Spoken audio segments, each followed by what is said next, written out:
주님을 찬송하여라. 할렐루야. 아멘. 자, 지금 이 시간 우리 요한복음 3장, 4장, 시편 104편을 우리 세번역 성경으로 함께 읽었습니다. 오늘 그 중에 우리 묵상을 나눌 본문은 우리 새날경건 큐티집을 가지고 계신 분들은 날마다 이 큐티 할 본문이 나와 있는데요. 또 우리 미션 디바비교회 성도님들 이렇게 단톡방에 또 우리 태희 목자님이 날마다 이 묵상할 또 본문 또 이렇게 어떻게 묵상하면 되는지 그 내용을 올려주고 계시죠. 오늘은 요한복음 3장 6절에서 8절 부분을 우리 함께 묵상 본문으로 정해봤습니다. 요한복음은 우리 상대적으로 여기 나와 있는 이 이야기들을 우리 좀 잘 아실 거예요. 요한복음 3장에는 그 예수님과 니고데모의 그 대화의 내용이 나오고, 또 요한복음 4장에는 그 사마리아 성 여인과 예수님의 대화가 나오고, 그리고 이 4장 후반부에는 이 병을 앓고 있는 신하를 고쳐달라고 예수님께 나오는 오늘 백부장의 이야기가 나옵니다. 오늘 그 중에서 요한복음 3장 6절과 8절. 요한복음 3장은 너무 이 중요한 이 예수님과 니고데모의 대화이기도 하고, 거듭남에 대한 그 신비가 설명되어져 있는 이 내용입니다. 성령으로 거듭나는 새 생명의 비밀을 예수님께서 말씀을 하시는 겁니다. 인간의 힘이나 혈통이나 그런 것들로 거듭나는 것이 아니라 오직 성령의 역사하심으로만 우리가 거듭나고 하나님 나라에 들어갈 수 있다는 것입니다. 오늘 본문 짧기 때문에 제가 한번 읽으면서 한번 설명드리겠습니다. 우리 6절 말씀. 육에서 난 것은 육이요, 영에서 난 것은 영이다. 육에서 난 것은 육이요, 영에서 난 것은 영이다. 뭐 이게 무슨 말일까요? 너무 뻔한 얘기죠. 육에서 난 것은 육이고 영에서 난 것은 영이다. 이 말씀의 의미는 인간의 본성으로는 하나님 나라에 들어갈 수가 없다는 겁니다. 그래서 이 짧은 구절을 통하여 예수님께서 무엇을 드러내시는가? 성령의 새로운 생명이 필요하다는 것입니다. 성령께서 주시는 새로운 생명, 바로 여러분 이게 거듭남이죠. 중생, 본 어게인, 다시 태어나는 겁니다. 그래서 7절 말씀에 너희가 다시 태어나야 한다고 내가 말한 것을 너희는 이상히 여기지 말아라.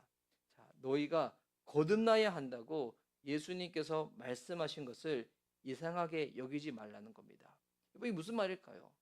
여러분, 거듭난다는 것은 그냥 뭐 선택 사항이 아니라는 겁니다. 뭐 해도 되고 안 해도 되고 여러분 이런 게 아니에요. 우리가 예수님을 믿고 교회 생활을 하다 보면 해도 되고 안 해도 되는 것들이 있습니다. 하지만 이번 신앙은 하나님과의 관계잖아요. 하나님과 관계가 설정되기 위하여 반드시 일어나야 될 일, 성령으로 거듭나는 것입니다. 그 성령으로 거듭나게 하는 것, 그래서 성령님은 어떻게 일하시는 분이신가? 8절 말씀 보니까 바람은 불고 싶은 대로 분다. 너희는 그 소리는 듣지만 어디에서 와서 어디로 가는지는 모른다. 성령으로 태어난 사람은 다 이와 같다. 여러분, 바람이 붑니다. 우리가 여름에 더울 때 뭐 에어컨도 틀고 선풍기도 틀고 그러잖아요. 근데 바람이 불다 보면 바람은 눈에 보이지 않습니다. 그런데 바람이 분다는 거는 어떻게 알까요? 우리가 바람을 맞음으로 알죠.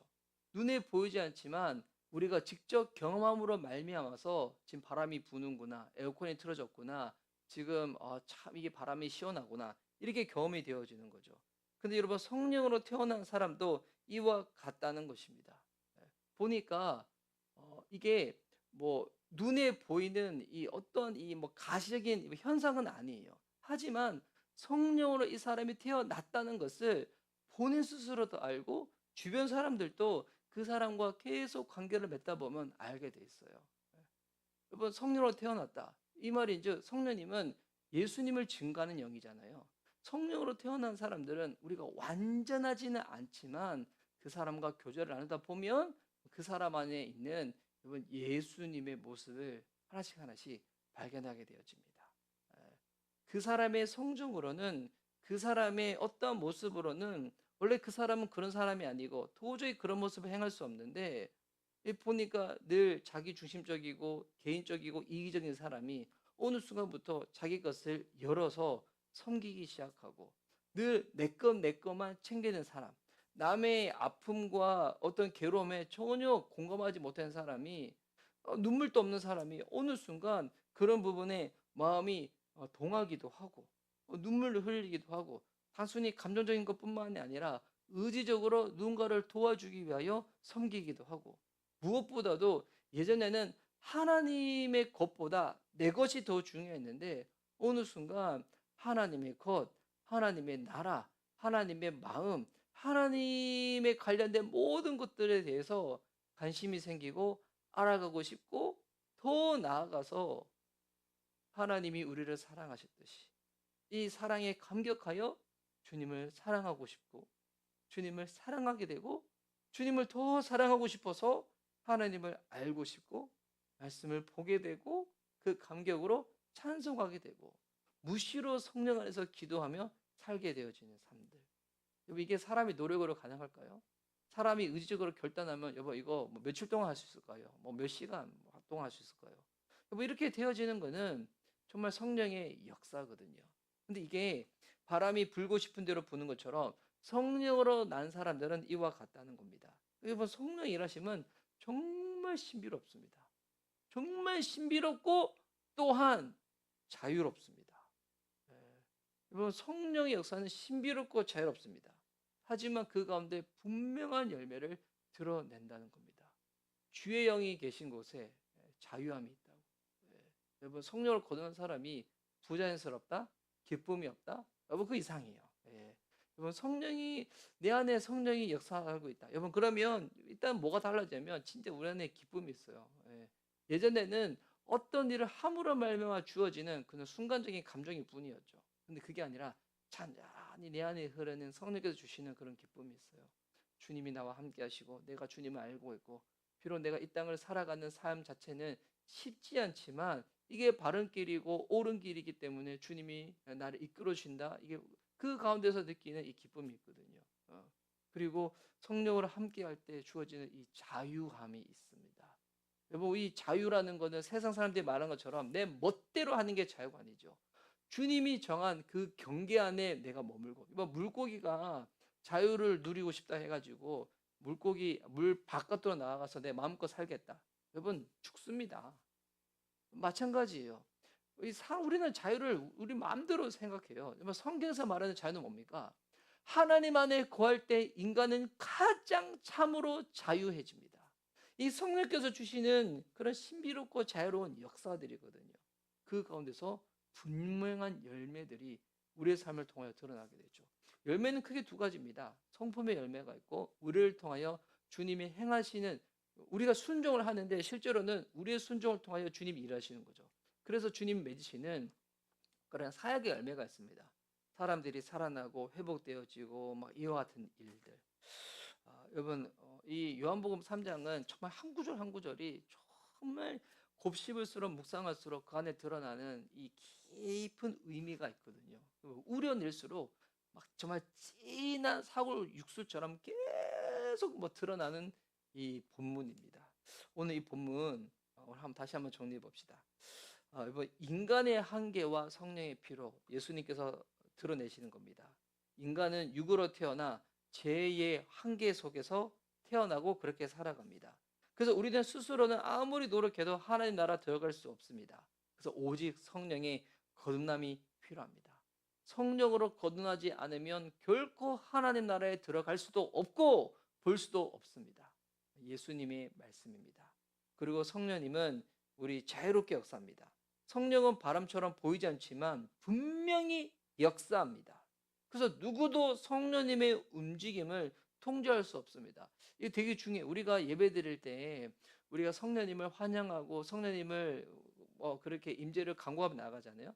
이거는 우리가 꼭 그렇게 한다고 해서 성령님이 임하신다. 이건 아니에요. 이게 성령님이 우리의 말 밑에 계신 분이 아니시잖아요. 성령님 우리보다 더 크신 분이잖아요. 그래서 우리가 종됨으로 우리가 예배자로서 그냥 인간으로서의 우리 절대적 한계에 있지만 우리 주님께 은혜를 구하며 나가는 거죠. 성령이 우리 가운데 함께 해달라고. 근데 어떤 분은 이게 너무 지나쳐가지고 마치 본인이 하나님이냐 막 선포하면 다 된다고 생각하는 사람들이 있어요. 아니에요. 이 믿음의 선포는 참 귀한 일이지만 뭐 그때마다 우리가 늘 겸손함이 있어야 돼요. 주님 앞에 뭐 엎드려 예배하는 그런 겸손함. 예.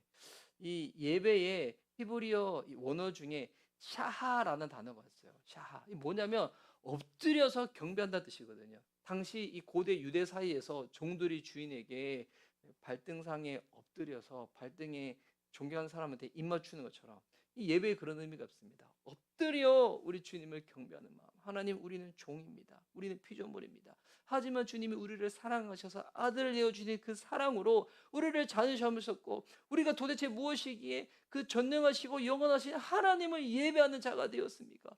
라는 그런 믿음과 겸손함으로 주님의 은혜, 주님의 임재를 쫙 구하며 나가는 거죠. 그러면 정말 이렇게 바람처럼 보이지 않지만 성령님께서 은혜 베푸셔서 임재하시고 역사하시게 됩니다. 그래서 그 흔적과 열매를 통해서 드러나게 되는 거죠. 성령께서 역사하는 곳에는 분명히 성령의 흔적이 있습니다. 성령께서 함께 하신 사람에게는 분명히 성령의 열매가 있습니다. 여러분, 내 안에 성령의 열매가 있는지 한번 점검해 보십시오. 사랑이 있고, 희락이 있고, 화평이 있고, 온유가 있고, 절제가 있고, 충성이 있고, 양성이 있고, 하면 성령의 9가지 열매들이 있잖아요. 한번 쭉 보면서 제가 지금 순서대로 열간 건 아니에요. 갈라디아서에 나오는 말씀에 보면 여러분, 내 안에 성령의 열매가 있는가. 그래서 이 사도행전에 보면 우리 초대교회 우리 신앙의 선배들은 그 핍박과 환란 가운데서도 복음 전하면서 다 사람들이 반겨졌던 거 아니거든요. 그 특징이 뭐였던가? 기쁨과 성령이 충만했대요. 기쁨과 성령의 기쁨이 충만했다는 겁니다. 여러분, 그래서 우리가 신앙생활을 할 때 기쁨을 뺏길 만큼 하지 않는 게 지혜입니다. 어떤 사람은 억지로 막 본인이 준비도 안 됐는데 그렇게 영적으로 성숙하지도 않는데, 물론 훈련의 단계는 필요합니다. 근데 훈련이 아니라 바리새인처럼 뭐 하여튼 드러내고 싶어가지고, 아니면 뭐 하여튼 신앙생활을 좀 잘못 배워서 그래가지고 막 억지로 막 하려고 하는 케이스가 있어요. 그럼 체하죠. 그럼 불편하죠. 예. 아니에요. 이번 성령의 역사는 정말 신비로운데 자유로운데 그 안에 분명히 흔적과 열매가 드러나게 된다는 것. 그래서 예수 그리스도 안에서의 거듭남. 여러분, 이건 단순한 결심이 아니라 성령께서 십자가와 부활의 복음을 내 마음에 새겨 주실 때 일어납니다. 여러분, 우리는 과거의 어느 순간에 성령께서 은혜 베푸셔서 거듭나게 하셨죠. 여러분, 이게 과거의 어느 추억으로 끝나지 않습니다. 성령께서 계속 우리 가운데 이 칭의의 은혜를 날마다 우리 가운데 기억나게 하셔서 성화의 삶을 살아가게 하세요. 여러분, 이게 복음을 살아내는 거거든요. 예. 내 의지로 노력으로 막 해서 성화를 살아가는 것이 아니라 나 같은 죄인이 어떻게 구원받았는가, 이 구원의 감격, 신학적으로 표현하면 이 칭의의 은혜를 날마다 내가 기억하고 내 삶에 덧붙임으로 말미암아 주님을 닮아가게 되는 성화의 은혜를 누리게 되는 것입니다. 이 성령께서 십자가와 부활의 복음을 내 마음에 새겨 주실 때 거듭남이 일어납니다. 그래서 우리는 날마다 거듭남의 은혜에 이번 기쁨을 누리며 살아갈 수가 있어요. 주님이 나를 위하여 어떤 일을 행하셨는지, 성령께서 나를 어떻게 붙잡아 주시고 인도하신지를 우리 탁 성령께서 내 안에 탁 새겨 주실 때, 그래서 성령으로 거듭난 사람은 새로운 피조물이 되는 거죠. 제가 어제 밤에 그 생각했거든요. 하나님이 내 삶 가운데 주신 정말 여러 말씀들이 있지만 내가 대표적으로 한 말씀 뽑는다면 뭐가 있을까? 제가 처음 예수님 믿을 때 주셨던 말씀이 그렇거든요. 우리 고린도후서 5장 17절 말씀인가요? 그러므로 누구든지 그리스도 안에 있으면 새로운 피조물이라. 이전 것은 지나갔으니 보라 새 것이 되었도다. 우리는 새로운 피조물입니다. 오늘 또 우리는 새로운 피조물로 우리 새롭게 시작합니다. 오늘은 어제 시간의 반복이 아닙니다. 새로운 날입니다. 새로운 날, 새로운 기회, 새로운 은혜를 오늘 또 누릴 수 있도록 과거의 기억을 추억해가지고 막 억지로 끌고 모으는 것이 아니라 오늘 우리가 믿음으로 합당하게 살아갈 수 있을 그 은혜, 그 충만함을 간구하고 바라보는 자들 가운데 하나님이 부어 주십니다. 할렐루야. 할렐루야죠. 할렐루야. 성령으로 거듭나는 사람은 새로운 피조물입니다. 오늘 예수님을 따라가는 겁니다. 오늘, 지금, 여러분, 믿음의 사람들에게 중요한 것은 뭐냐면 지금이에요, 지금. 오늘입니다. 어제 우리가 믿음으로 참 잘 살았다. 하나님께 감사하면 되죠. 잘 못 살았다. 여러분, 회개하면 됩니다. 눌리는 것으로 오늘까지 이어지면 안 되죠. 영적으로 단위가 있어요. 하루에 해가 뜨고 지는 거. 이거 우리가 만든 거 아니잖아요. 이거 창조 질서잖아요. 자연의 질서잖아요. 누가 이런 질서를 허락하셨습니까? 하나님. 그래서 하루라는 단위, 그리고 이 한 달, 아니면 뭐 분기, 1년, 이번 1년 4계절이 돌아가죠. 뭐 이거 하나님께서 허락하신 영적인 단위예요. 그래서 우리는 하루마다 뭐 지혜로운 사람은 그래서 하루를 시작할 때 주님 앞에 이 짧은 시간이라도 머무는 시간을 정하고, 그 일주일, 이거는 뭐 창조 지서잖아요. 하나님께서 6일 동안 창조하시고 7일째 안식하시면서 하나님의 창조의 아름다움성이 얼마나 놀랍고 신비롭고 아름다운지 주님 안에서 예배하면서 딱 쉬고. 그래서 이렇게 지혜로운 사람, 영적인 사람들은 하나님의 영적인 단위를 잘 분별해서 그걸 맞춰서 살아갑니다. 그럴 때 우리가 영적으로나 육적으로나 관계적으로 되게 건강한 삶을 살 수 있거든요. 근데 하나님이 허락하신 이 질서를 망각하고 무너뜨려 살아가면 여러분 몸은 망가집니다. 밤에는 하나님이 눈 감고 자라고 밤을 만드신 거예요. 물론 어떤 직장의 특성상, 직업의 특성상, 하나님의 특성 때문에 뭐 3교대 하시는 분들, 뭐 특수한 일을 하시는 분들은 그러지 못하신 분도 있지만, 그런 분들도 꼭 지침의 시간이 필요한 것처럼 여러분, 하나님이 정한 창조 질서만 곰곰이 묵상하더라도 우리의 몸 건강 잘 지킬 수가 있거든요. 결론, 우리는 성령으로 거듭난 이 생명이 날마다 필요합니다. 이 생명을 가진 자로서 이 감사와 이 기쁨으로 날마다 살아가야 됩니다. 이 새날 경건 기도회를 함께 하시는 분들은 그래도 제 생각으로는 대부분 거듭난 분이라고 생각을 합니다.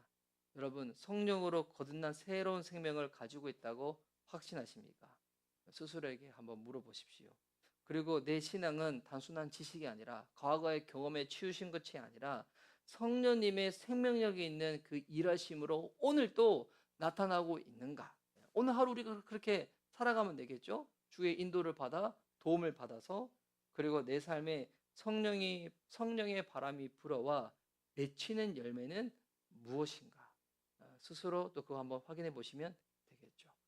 오늘 우리 묵상할 이 본문을 제가 좀 설명해 드렸습니다.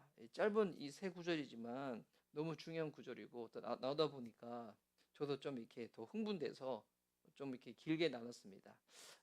시간 우리 기도막 들고 기도를 하면서 하나님 나라에 들어갈 수 있고 하나님 나라 볼 수 있도록 성령의 거듭남을 허락하신 주님께 우리 감사하며, 오늘도 겸손함으로 성령의 능력을 의지하며 십자가 복음과 부활의 복음, 성령의 능력으로 감격하여 기억하여 그렇게 살아가는 저와 여러분 될 수 있기를, 우리 미션 리바이벌 교회 공동체가 성령의 이 은혜로 임재로 충만한 공동체가 될 수 있도록, 그리하여 영혼 구원이 일어나고 제자가 삼아지고 그 가운데 성령의 기쁨이 충만한 우리 교회가 될 수 있도록 여러분 함께 기도해 주십시오. 이 시간 기도 막 들도록 하겠습니다.